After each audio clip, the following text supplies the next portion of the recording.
जो कि रविवार के दिन हो और बुधवार की अष्टमी और मंगलवार की चतुर्थी, इन 4 तिथियों का फल सीधे सूर्य ग्रहण के समान पुण्य फल देने वाला होता है। तो इस अष्टमी की महत्वता को आप समझे।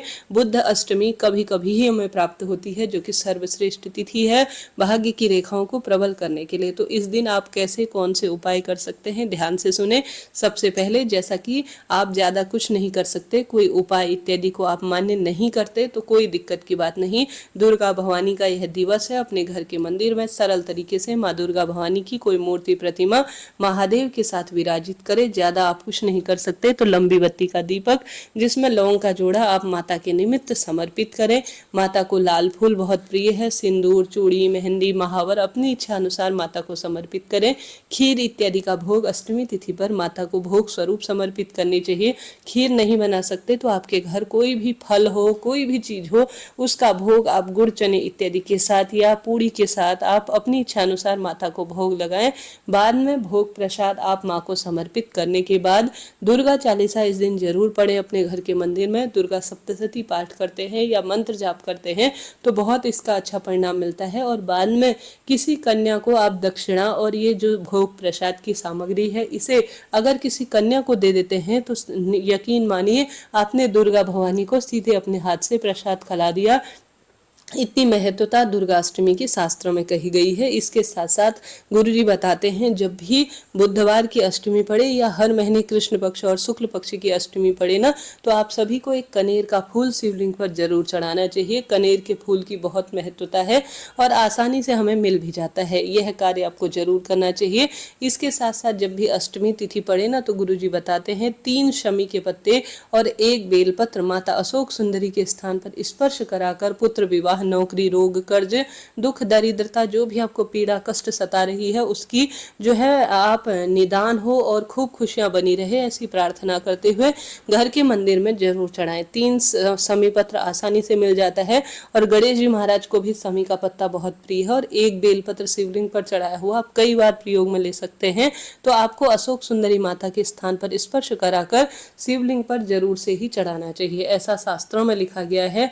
बुद्ध भगवान का यह दिन होता है और कुंडली में रिद्धि सिद्धि के दाता गणपति गजानन और बुद्ध भगवान की खूब कृपा बरसती है, जो कि बुधवार की अष्टमी के दिन गणेश जी महाराज और बुद्ध भगवान का विधि विधान से पूजा करता है। बुधवार का रंग हरा माना गया है। ऐसे में गुरुजी एक सर्वश्रेष्ठ उपाय भी बताते हैं, जैसा कि हमारे शास्त्रों में लिखा गया है, 1000 काम को छोड़कर बुधवार की अष्टमी का लाभ उठाना चाहिए। कई लोग इस दिन नक्त व्रत करते हैं, अर्थात शाम को भोजन कर कर अपने व्रत को खोल लेते हैं। यह दिन बहुत बड़ा दिन और सबसे श्रेष्ठ दिन कहा गया है। तो बुधवार की अष्टमी की महत्वता को आप समझे।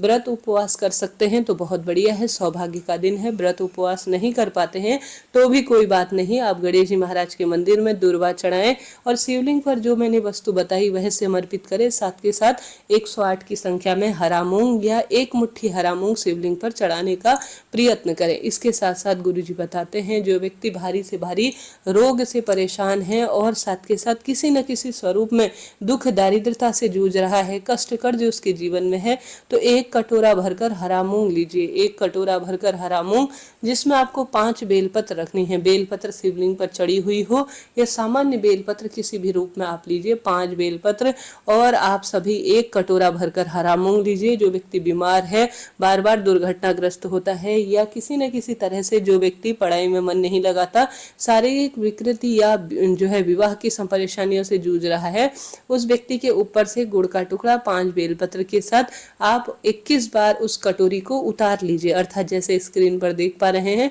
इस तरह से उतारा कर कर आप किसी जो है गणेश जी के मंदिर में, जहां गणेश जी के जो है दाहिने तरफ इस कटोरी सहित संपूर्ण सामग्री गणेश जी महाराज आज बुधवारी अष्टमी पर यह उतारा मैंने किया है, मेरे घर के रोग दोष कष्ट संकट और मेरे बच्चों की पीड़ा का निदान हो, ऐसी प्रार्थना कर कर 5 बेलपत्र के साथ अगर आप गुड़ के टुकड़े के साथ विशेष यह जो है कटोरी उतार कर छोड़ आते हैं तो हारी बीमारी दूर होती है और खूब सौभाग्य बढ़ता है। तो इस बुधवार की अष्टमी का लाभ उठाएं, दुर्गा भवानी की पूजा करें, शिवलिंग पर आप जरूर से ये जो मैंने आपको बताया दूर्वा घास चढ़ाएं और एक मुट्ठी हरा मूंग इत्यादि चढ़ाते हैं तो इसका बहुत अधिक लाभ देता है। इस दिन पितरों के निमित्त तर्पण गीता जी का 7वां अध्याय आप पढ़ सकते हैं, पितृदोष मुक्ति के लिए है, नहीं तो कमेंट्स में मेरे द्वारा पढ़ा गया जो दूसरा चैनल है उसमें भी मैं बताती हूँ, वो भी आप कमेंट्स में जो है मैं पिन कर दूंगी। गीता जी का 7वां अध्याय खुद से पढ़ नहीं सकते तो सुन लीजिएगा। अगर गीता जी का 7वां अध्याय भी नहीं सुना जाता है किसी कारण से तो पितरों के निमित्त जलदान की महत्वता है। एक लोटे में जल लीजिए, उसमें काला तिल डालें, थोड़ा गंगा जल डालें, जौ कुशा और जो है तुलसी का पत्ता डालकर सर्व पितृ देवाय नमो नमः कहते हुए दक्षिण दिशा की ओर मुख करते हुए आज के दिन पितरों के निमित्त जल दान करना भी बहुत खास माना जाता है। खूब सौभाग्य इससे बढ़ता है और दुख दरिद्रता का खुद ही अंत हो जाता है। तो पितरों के निमित्त इस दिन कोई ना कोई श्रेष्ठ कार्य करना अनंत गुना लाभ होता है। तो इन सब कार्यों में से कोई ना कोई 1-2 कार्य कीजिएगा। गणेश चालीसा, गणेश स्रोत का पाठ करना, शिव चालीसा पढ़ना आज के दिन, दुर्गा चालीसा पढ़ना, कन्या भोज कराना, गणेश जी महाराज की विशेष पूजा अर्चना करना, शिव महाराज की विशेष पूजा करना, बेलपत्र वृक्ष की जड़ में दीप दान करना, आज हरा मूंग और गुड़ का टुकड़ा और बेलपत्र नंदी बाबा या गौ माता को खिलाना बहुत अधिक लाभ देता है। तो आप ज्यादा कुछ नहीं कर सकते हैं तो 1000 काम छोड़कर आज के दिन सर्वश्रेष्ठ तिथि पर इन सरल से कामों को करें, बहुत अधिक भाग्य प्रबल होगा और खूब सौभाग्य में वृद्धि होगी। अभी के लिए इतना ही। तो इस दिन